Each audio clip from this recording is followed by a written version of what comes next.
Assalomu alaykum aka-ukalar. Mana biz Ertamatanda, Xudo xohlasa, juma muborak kun. Quvasoy shahrida Behzor bozori bor bizda. Chorva bozori. Yoshligimdan shu bozorlarga borishni o'rganganman men. Bu kasbimdan faxrlanaman. Nimaga? Har kuni, har joyda har xil qo'ylarni ko'rasiz. Million qo'y ko'rasiz-da. Shunda nimasi bo'ladi? Hisobingiz chiqib, aqlingiz peshlanib yuradi bozorlarda. Bozorlarga chiqmay qo'ysangiz, jicha nimasi bo'ladi? Nimani yo'qotib qo'yasiz.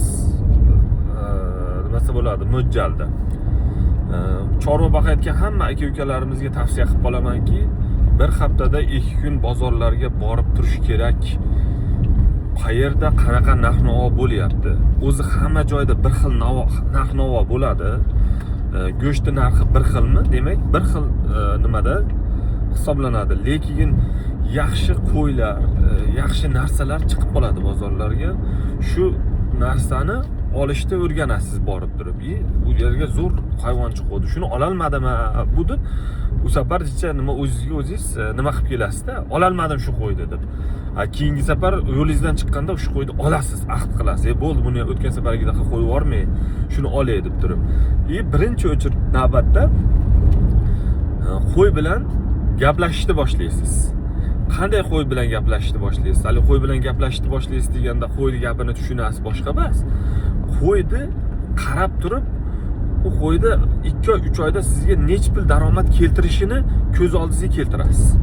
Masalan, men bitta kirganda bitta hayvonni bitta ko'radigan bo'lsam, o'sha hayvonni men misol hozir 5 million bozor savdo qilyapti.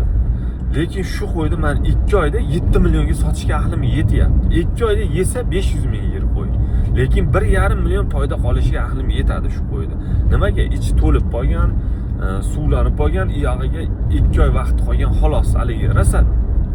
Haligi bizni jaydaricha qilib oshni damlab olib chiqishgan. Ana shu hayvonni qo'ldan chiqarmaysiz, shat olasiz, olib kelasiz. 2 oy yaxshilab tarbiyalab qo'yasiz, kerak bo'lsa 1,5 million foyda qilasiz. Bu biz bir oyda bitta qo'ydan 300 ming daromad qoladi, 350 ming daromad qoladi, 250 ming daromad qoladi, yegan ichgandan tashqari deyapmiz. Yo'q, bitta qo'ydan kerak bo'lsa 1 million qoladi. O'sha qo'yni oqtarib topishni boshlaysiz. Bitta qo'ydan bir oyda 1 million daromad keltiradigan qo'ylarni ko'zingiz bilan terib olasiz bozordan. Bozorga kiradi.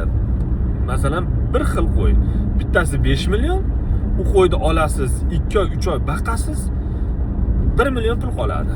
Yegizgan, ichgizganingizdan tashqari. Lekin 5 millionga boshqa haligi daromad keltiradigan qo'yni olasiz, tez semiradigan qo'yni.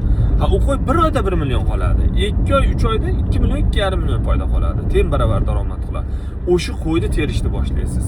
Endi tavsiya qilib qolamanki, bozorlarda chorva boqayotgan aka-ukalar borib, aylanib, ko'rib, o'sha daromad keltiradigan qo'yni terib olish kerak bozordan. Va oldi sotdida ham adashmaysizki, nima desa bo'ladi?